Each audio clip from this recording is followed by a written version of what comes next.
Kabinet kasut burung kenyalang. Oke, salam sejahtera saya ucapkan. Saya Albian Anambah, Nometrik 65388 yang mengambil khusus GKA 2233 Advanced Industrial Design 1. Di sini saya ingin membentangkan desain perabot yang saya buat, yaitu kabinet kasut. Desain kabinet kasut ini saya inspirasikan dari burung kenyalang.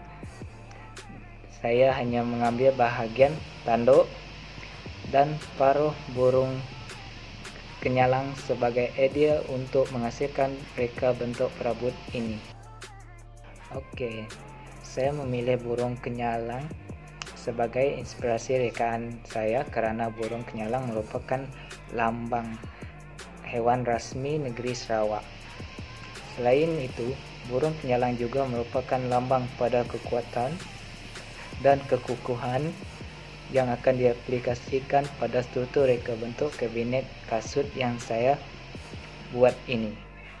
Tambahan pula, reka bentuk yang bermotifkan burung kenyalang dapat menarik perhatian ramai melalui cerita rakyat, yaitu semasa perayaan Hari Gawai pada bulan Jun.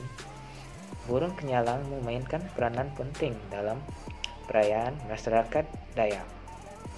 Burung kenyalang juga dipercayai melambangkan satu daripada petara, yaitu Tuhan yang berkuasa menurut kaum Dayak. Kaum Dayak juga membuat patung burung kenyalang untuk dijadikan tempat sebagai pemujaan.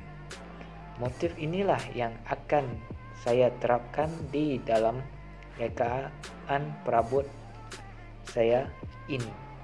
Oke, selepas ini saya akan menunjukkan idea development yang saya buat yang berinspirasikan burung kenyalang. Ini adalah contoh idea development yang diinspirasikan dari burung kenyalang. Oke, proses yang pertama adalah menukar bahagian kepala burung kenyalang pada bentuk yang hampir menyerupai perabot.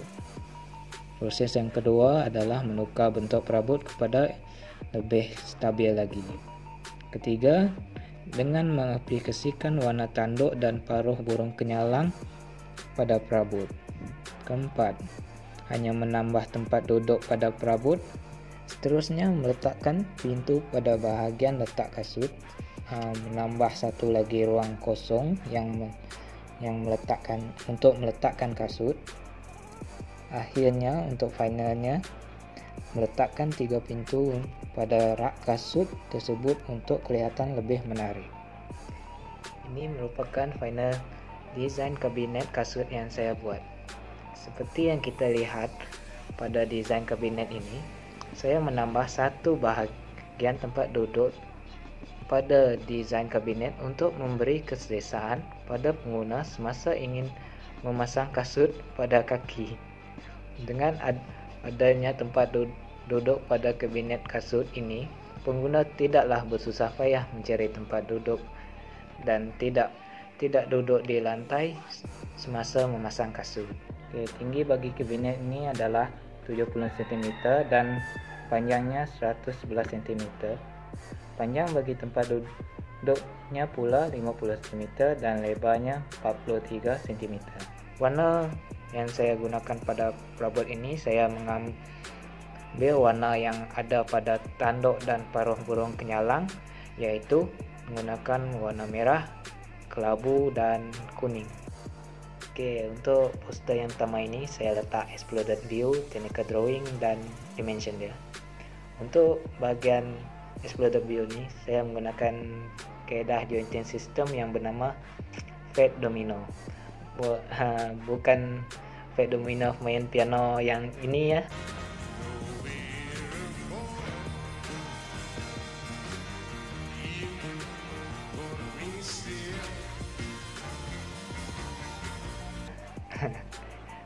Tapi fat domino yang ini, uncle ni yang cakap kat YouTube saya tengok.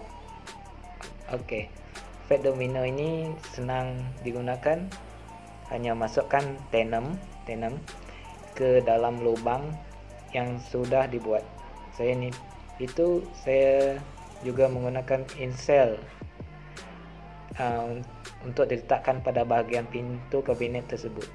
Itulah jointing system yang saya buat pada kabinet kasut saya. Oke, untuk poster yang kedua yaitu ergonomic study dan research information, yaitu jointing system, color, material.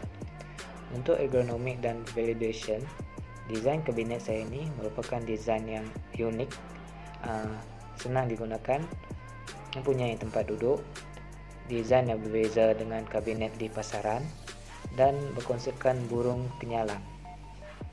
Oke, untuk material pula saya menggunakan kayu karet, dan untuk tempat duduknya pula menggunakan getah busa dan dilapik dengan kain fabric. Oke, untuk warna saya menggunakan warna merah candy, apple, hitam charcoal, kelabu cloud, dan kuning eggnog. Oke, untuk jointing system kita dah tahu kan, saya menggunakan fat domino, dan ada juga menggunakan encel dan screw. Oke, itu saja. Oke, poster ketiga pula yaitu design konsep dan brief PDS 3D rendering in multiple perspective. Oke, ini adalah 3D rendering yang saya buat. Dah saya buat detailkan lagi. Oke, untuk desain konsep yaitu menghasilkan reka bentuk kabinet kasut yang diekspresikan dari tanduk dan paruh burung penyalang dan sesuai diletakkan di kawasan rumah serta desain yang dikehendaki pengguna. Oke, untuk yang PDS pula, tinggi kabinet ini 70 cm, panjang dia 111 cm, dan lebar 43 cm. Oke, untuk poster yang terakhir yaitu realistic rendering with real setting. Ini adalah contoh-contoh tempat yang sesuai untuk meletakkan kabinet kasut, yaitu di depan pintu masuk rumah, kerana selalunya pengguna tidak membawa kasut mereka masuk terus ke dalam rumah. Sebaiknya meletakkan kasut di depan pintu rumah saja. Di sinilah tempat yang sesuai sangat untuk meletak kabinet ini, yaitu di depan pintu rumah. Oke, itu saja daripada penerangan saya. Sekian, terima kasih.